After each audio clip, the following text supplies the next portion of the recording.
여러분 안녕하십니까? 오늘 이 시간에는 민족문화의 진흥과 공예라는 주제로 한번 살펴보도록 하겠습니다. 부제는 구체적인 사례로 일본의 최북단 지역에 위치하고 있는 홋카이도, 이 홋카이도의 니부단이라는 지역이 있습니다. 이곳에서 생산되는 목조쟁반 이타를 중심으로 한번 살펴보도록 하겠습니다. 논문 전체의 개요는 이렇습니다. 이 홋카이도의 비도리 군, 제가 군으로 표기를 했습니다만은 초라고 하는데 우리나라의 군에 해당됩니다. 비도리초 니부다니 지역에 전승되고 있는 목공예가 전통 공예품으로 이렇게 선정되게 됩니다. 그래서 이 선정을 계기로 해서 정부, 지자체, 그리고 그 외 각종 단체들이 움직이게 되는데, 그런 움직임 속에서 이 목공예 산업이 활성화되는 그런 양상을 그리고 있습니다. 그래서 이 전통 공예품 지정 이후에 목공예 창작을 계승하는 아이누라는 이쪽에 사는 원주민들, 아이누 원주민의 공예가와 그 다음에 박물관 직원 혹은 학예사를 비롯한 연구자라든지 아니면 그 해당 지자체의 공무원 이러한 사람들이 공동 작업을 하면서 다른 지역과 공유할 수 있는 문화유산 계승 모델을 제시하고 있습니다. 그래서 전성주체의 이제 이 전통공예품이 지정된 이후에 이전도 그런 양상이 보입니다만은 전성주체의 다양화와 함께 박물관 등의 시설이 직간접적으로 개성에 관여하게 되는 과정을 논의하고 있습니다. 그래서 제가 이 논문을 읽어보고 재밌다고 이제 생각을 한 것이 이렇게 응용하면 재밌겠다라고 생각한 것이 이 현대인들의 생활 도구가 우리가 급격하게 변해가고 있습니다. 그런 가운데 물질문화유산으로서 목공예품, 아마 여러분 집에도 한두 개 정도는 목공예품이 있을 것 같은데, 이러한 목공예가 박물관과 연계해서 어떻게 공생 혹은 상생할 수 있는지를 밝힌 점이 저는 참신하게 다가왔습니다. 한국에서도 이렇게 몇 년 전에 민속과 박물관의 기능인가요? 이 박물관의 기능에 대해서 이렇게 학술대회를 한번 한 적이 있습니다만은, 그 논문들 속에서는 이 지역에 있는, 해당 지역에 있는 그러한 박물관과 그 지역에서 생산되는 혹은 소비되는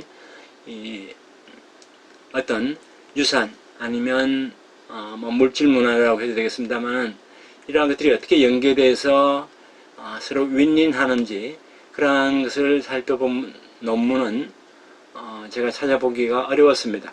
그래서 요점이 저한테는 이 논문의 독창성이 아닌가 그렇게 생각을 합니다. 자, 구체적으로 이제 그래서 이러한 한국의 경우 수많은 지역 박물관이 있는데, 이들 박물관은 해당 지역의 물질문화와 어떻게 얼마나 관계하고 있는지를 파악하는데 힌트를 주지 않을까라고 생각을 합니다. 자, 이제 본격적으로 들어가서요. 첫 번째로 홋카이도 전통공예품으로 지정된 사례입니다.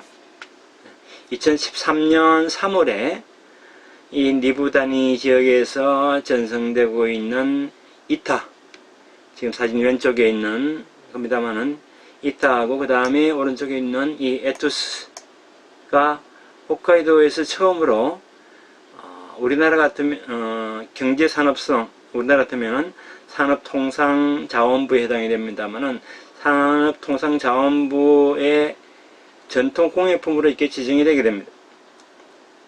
이 두 개 모두 다 아이누라는 이 지역에 사는 원주민들의 생활용품이었는데, 이따는 사진에 보시는 바와 같이 나무로 만들어진 진 나무를 이렇게 깎아서 만든 쟁반입니다. 이 수업 말미에 제가 동영상을 소개를 해놨는데 그걸 보면 좀 더 이해가 될 것 같습니다. 그 다음에 에투스는 나무 껍질, 수피를 가지고서 만든 그 실, 그걸로 짠 천입니다. 천 혹은 그 천으로 만든 옷을 에투스라고 이 아이누 민족들이 사용하는 그런 전문 용어입니다. 뭐 영어가 아니고요. 어떤 다른 외국어가 아니라. 예. 그래서 이 이타와 에투스는 조금 이따 지도에서 보여드리겠습니다만은 리부단이라는 지역 이외에서도 전성을 해왔습니다만은 다른 지역에 앞서서 지정을 받은 데에는 이유가 있습니다. 나중에 자세히 이야기를 하겠습니다만은 공예가들의 노력, 그 다음에 지역 내에서 아이누 문화와 관련한 산업진흥에 노력을 해왔다는 점, 그 다음에 제작 연대와 오랜 역사적인 어떤 자료라든지 문헌이 남아 있어서 이러한 점들이 역사적 어떤 뒷받침이 되고 게다가 이 제작을 하는 데 있어서 근거가 되었기 때문입니다. 그래서 이렇게 전통적인 공예품 지정 후에는 상당히 이제 인지도가 높아지고 판매액도 증가하게 됐습니다. 공예품뿐만이 아니라 지역 활성화에도 이어지고 있습니다. 그래서 이 리부단위의 전통 공예품 지정에 관한 일련의 움직임은 문화진흥면에서도 모범 사례라고 할 수가 있겠습니다. 그래서 이번 시간에는 이 리부단위를 사례로 해서 그 역사를 한번 쭉 살펴보고요. 어떠한 사람들이 관여를 하고 있고 또 어떻게 공예기술을 전승해 왔는지를 한번 검토해 보고자 합니다. 또한 과거 어떤 유형유산을 보유한 박물관이 그러한 움직임을 어떻게 지원할 수 있는지에 대해서 검토를 하고자 합니다. 그래서 먼저 전통 공예품 지정이 된 그 경위와 배경으로서 이 아이누 문화를 둘러싼 이 최근의 움직임을 소개를 하고요. 그러한 다음에 리부단위의 역사와 공예가의 어떤 출생이라든지 그 다음에 기술 전승에 대해서 한번 살펴보도록 하겠습니다. 그러한 다음에 마지막으로 이제 학술 자료로서 이러한 유물을 연구 보관하고 있는 아래 사진처럼 연구 보관하고 있는 박물관의 문화유산 어떻게 공헌을 할 수 있는지 그런 가능성에 대해서 한번 살펴보고자 합니다. 지도상으로는 지금 요 전체가 홋카이도에 해당이 됩니다만은 홋카이도가 있고 그 다음에 삿포로 맥주 생산지인 삿포로시가 있고 여기 빨갛게 표시가 되어 있는 여기가 비도리초 비도리군 이 안에 리부단이라는 자그마한 지역이 있습니다. 나중에 다시 한번 다른 지도가 나올 때 그때 다시 한번 설명을 드리기로 하고요. 뭐 이러한 내용을 살펴본다 정도로 이해를 하시면 되겠습니다. 그런데 이 전통공예품 지정은 전통공예품 산업진흥에 관한 법률, 약칭해서 전산법, 이 전산법에 의해서 지정을 하게 됐습니다. 그래서 이 법의 목적은 제1조에 이게 나와 있는데요. 한번 읽어보게 되면은 일정한 지역에서 주로 전통적인 기술 또는 기법 등을 활용해서 제조되는 전통 공예품이 민중생활 속에서 전승되어 왔고 앞으로도 그것이 존속하는 기반이 있음에 비추어서 이와 같은 전통공예품의 산업진흥을 도모하고 나아가서 국민생활의 풍요로움과 윤택함을 제공함과 동시에 지역경제 발전에 기여하고 국민경제의 건전한 발전에 공헌함을 목적으로 한다. 그렇게 해놓고 이걸 목적으로 한다고 이렇게 해놓고 그 다음에 요 5가지 아래 5가지 요건을 충족해야 한다는 이 요건을 바로 1조 밑에 달아놨습니다. 그래서 첫 번째가 이제 일상생활용품일 것, 일용품일 것, 그 다음에 수공업일 것, 어디 공장에서 찍어내는 것이 아니라 손수 수제품일 것, 그 다음에 전통적일 것. 참 재밌습니다만 이 100년 이상이 되면은 전통적이 되는가 봅니다. 100년 이상의 기술 기법이 이어져 왔을 것. 그 다음에 네 번째는 전통적으로 사용해온 원재료일 것. 그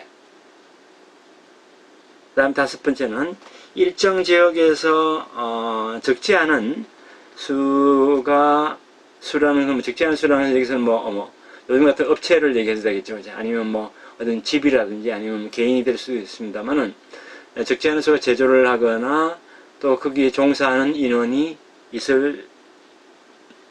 있어야 한다. 이러는 겁니다. 즉 지역과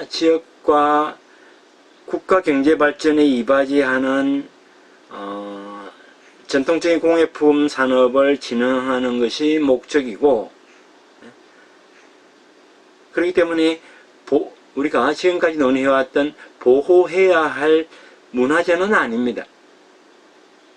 그러나 지정 대상 및 그 범위가 조금 다르지만은 전통공예품에는 국가 지정 중요 무형문화재, 즉 공예기술이나 아니면 제가 주요 개념에서 설명을 드렸습니다만 선택 무형문화재와 겹치는 경우도 적지 않습니다. 이 첫 번째 요건이 사실 일용품이기 때문에 미술품이 중심인 유형문화재는 해당되지 않는 것이 많지만은 이 아이누의 경우는 국가 중요 무형문화재에 앞서 제가 사진에서 보여드렸던 이타와 에투스를 포함한 생활도구 컬렉션이 지정되어 있습니다. 그래서 이러한 문화유산을 전승하는 공동체를 한번 논점으로 삼고 있는 것이 이 논문입니다. 좀 더 넓게 얘기하면 전성주체가 되겠죠. 그죠? 지금까지 이제 다른 논문에서도 이런 공동체와 관련해서 여러 가지 사례를 살펴봤습니다만은 어쨌든 이 논문도 공동체에 주안점을 두고 있다는 거, 그 정도 이해를 하시고요. 그 다음에 이 전통공예품 지정은 일정한 요건에 해당하는 어떤 사업 협동조합 등이 시도지사를 경유를 해서 산업통상자원부 장관에게 신청하도록 되어 있습니다. 그래서 니부다니 이타와 에투스의 경우는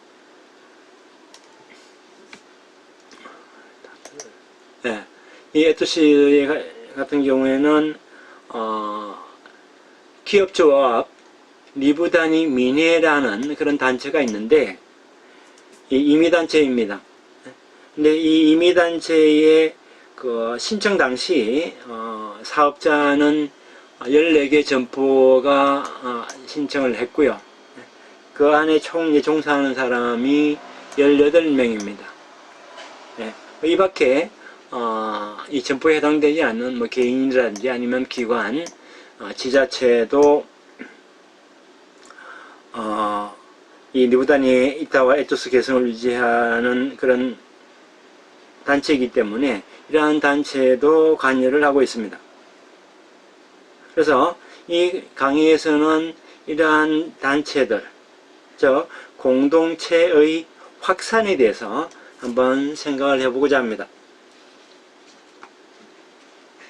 실은 이 지정을 위한 어떤 활동이 본격적으로 되었을 무렵에 리부단위가 지정을 받으면은 다른 지역에서 만든 것은 그러면 어떻게 되느냐? 라는 그런 의문, 걱정이 생기기 시작을 했습니다. 구체적으로는 이 리부단위 출신으로 리부단위 지역에 살고 있지 않고 저기 삿포로시에 가서 사는 사람 같은 경우, 뭐 이 논문에서는 카이자와 씨라는 사람이 있는데 이 사람이 하는 얘기는 그 삿포로에서 짜도 이 에투스라는 옷감을 짜도 에투스다 라고 주장을 하게 됩니다. 사실 어떻게 보면 맞는 말입니다. 그래서 이 전달 방법에서는 주요 어떤 제조 지역을 뭐 시, 군, 면 단위로 이제 신청하도록 되어 있고, 이 아이누 공예품 이러한 식으로 포괄적인 인정은 안 되기 때문에 아이누 전체로서는 어떤 합의를 본 것은 아니라고 하는 인식이 깔려 있다는 겁니다.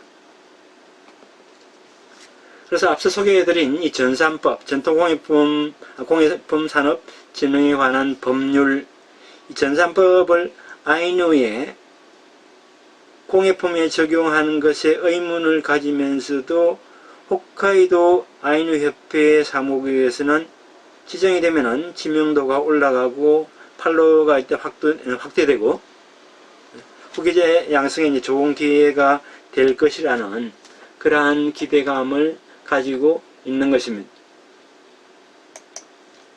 자, 그러면은 이 전통 공예품으로 지정되기까지의 그 배경에 대해서 잠깐 살펴보도록 하겠습니다.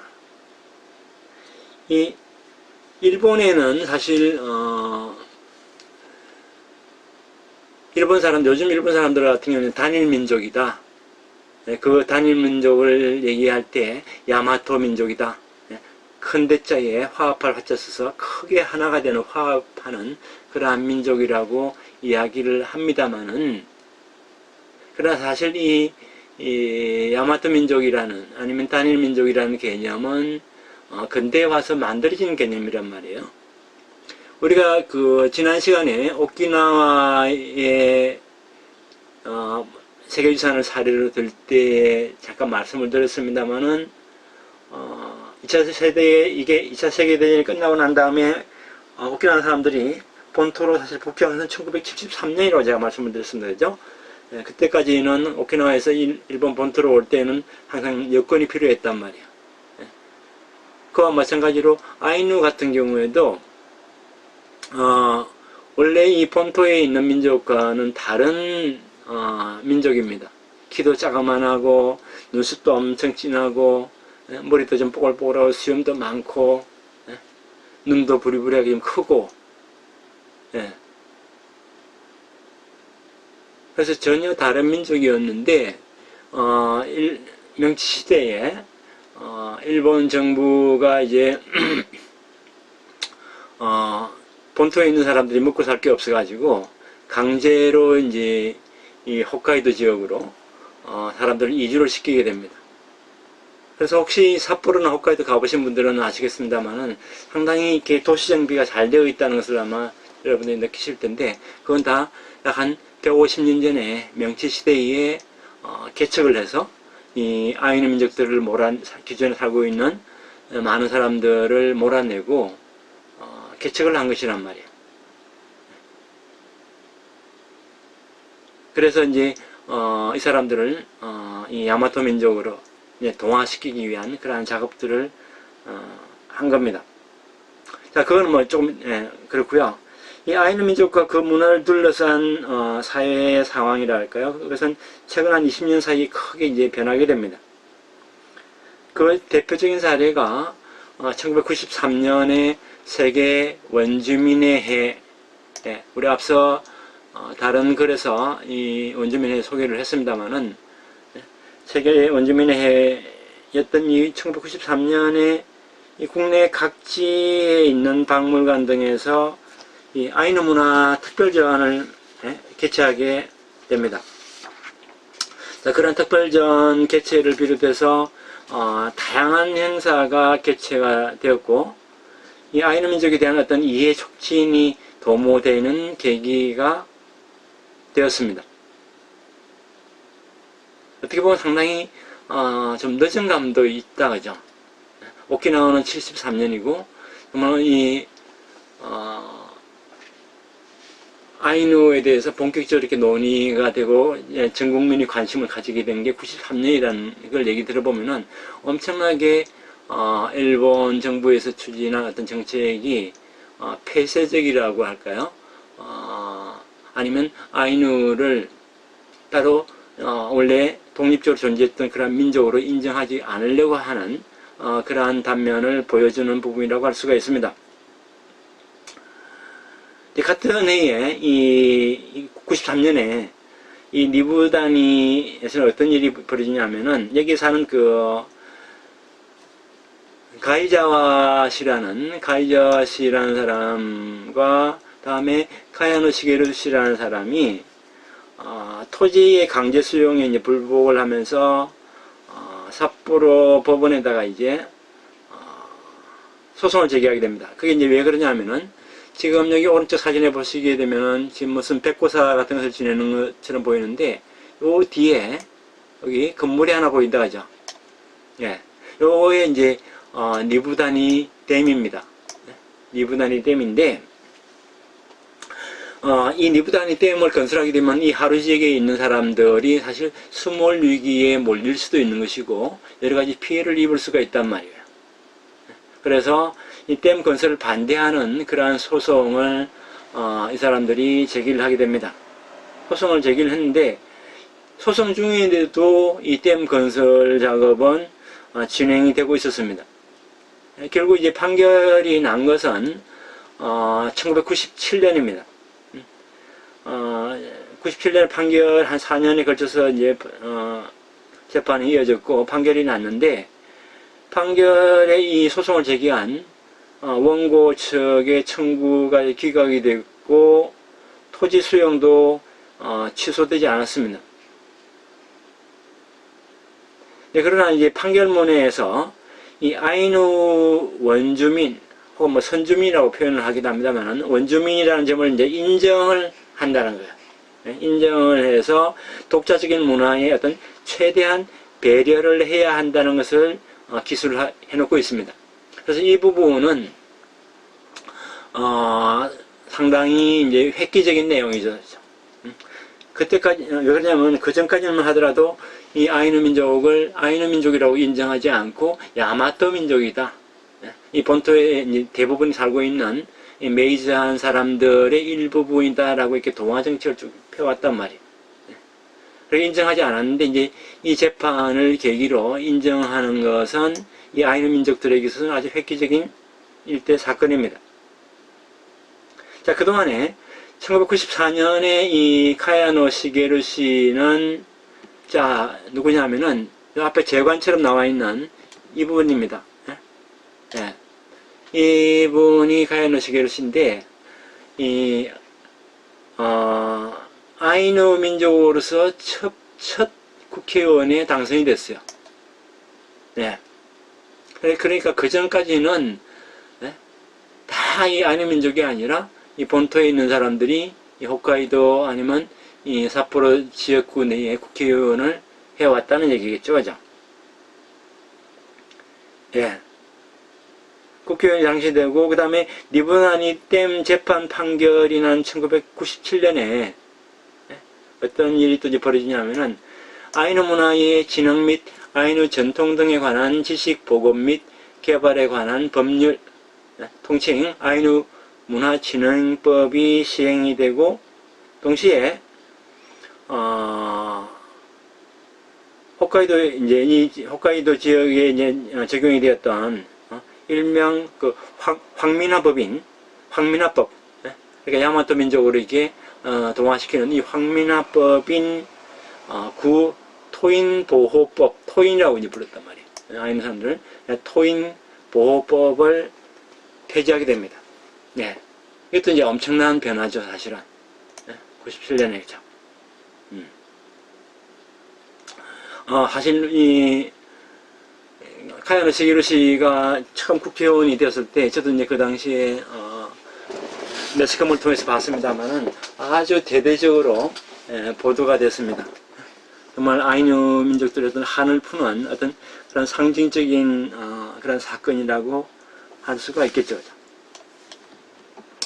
자, 그 다음에 이제 10년 후가 되면은 2007년에는 이 원주민 권리에 관한 국제연합선언이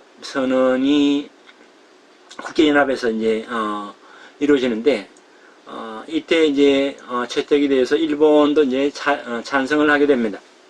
찬성을 하게 되고 2008년에는 일본 국회에서 이 아이누 원주민 결의안이 채택이 되고 우리나라의 국방부 장관에 해당하는 국방부 장관에 의해서 어떤 총합적인 시체 확립을 위한 아이누 정책에 관한 유식자, 유식한 사람들의 유식자 간담회라는 것을 설치하게 됩니다. 그 다음에 이제 2009년에는 국방부 장관에게 이제 제출된 이 유식자 간담회의 보고서가 이렇게 완성이 되는데 그 보고서에 보게 되면은 아이누의 공예품에 대해서 앞으로 저 아이누 정책 방안의 어떤 구체적인 정책으로서 이 넓은 의미의 문화정책 가운데 이 산업진흥 항목의 이제 아래 인용문 같은 그러한 내용이 제시가 되었습니다. 뭐 한번 쭉 여러분들이 한번 읽어보게 되면요. 문화진흥 및 전승을 위한 활동이 아이누인들의 경제적 자립과 결부된 정책으로서 전통적인 아이누의 공예품 등에 관한 공예기술 향상 및 판로 확대, 그 다음에 아이누 브랜드 확립, 아이누 문화의 적절한 관광 자원화, 그 다음에 관광 코스 조성, 아이누 문화를 주제로 한 관광산업 진흥에 이바지하는 국내의 프로모션 등에 힘을 쏟을 필요가 있고, 이들에 대한 지원 강화가 필요하다. 특히 공예품의 판로 확대나 아이누 브랜드 확립을 위한 마케팅 조사를 조속히 실시할 필요가 있다. 게다가 지역에 있는 아이누 문화와 경제활동 등과의 연계를 한층 촉진시키기 위해서는 아이누 주민과 지역 주민이 주체가 되는 주체가 아니라 주체입니다. 주체가 된 도전을 지원할 필요가 있다.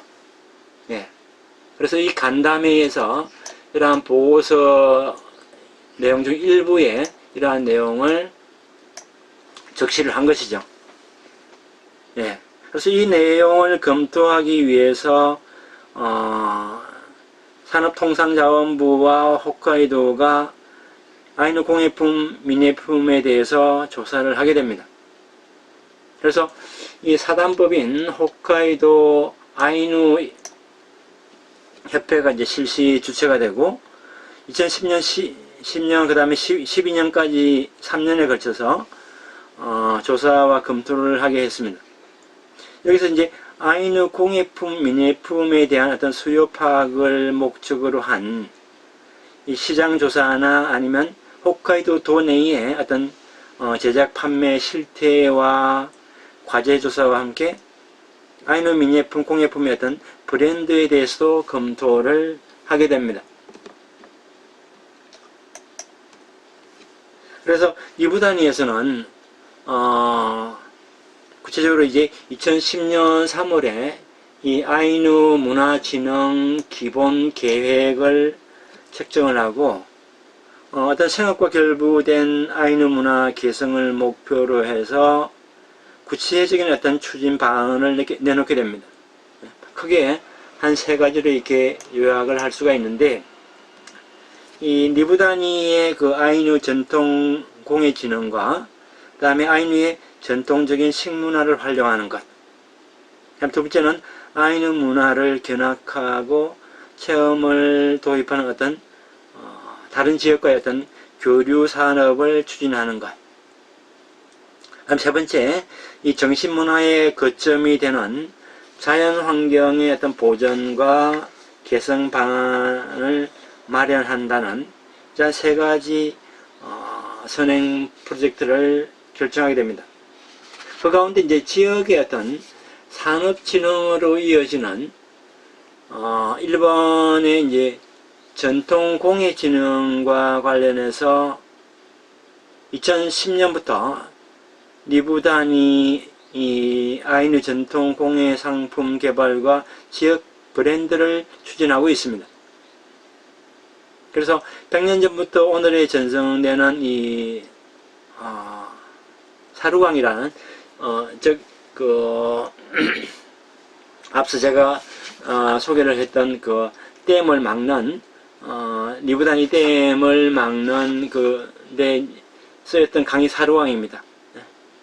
이 사루강역의 이 아이누 전통공예 개선과 함께 어떤 현대인들의 어떤 수요에 맞는 상품 개발에 이제 착수를 하게 되고, 그 다음에 홋카이도 내외의 어떤 갤러리라든지 아니면 삿포로역 그 지하보도에 지하보도를 이제 활용한 어떤 뭐 홍보 활동을 한다든지, 그죠.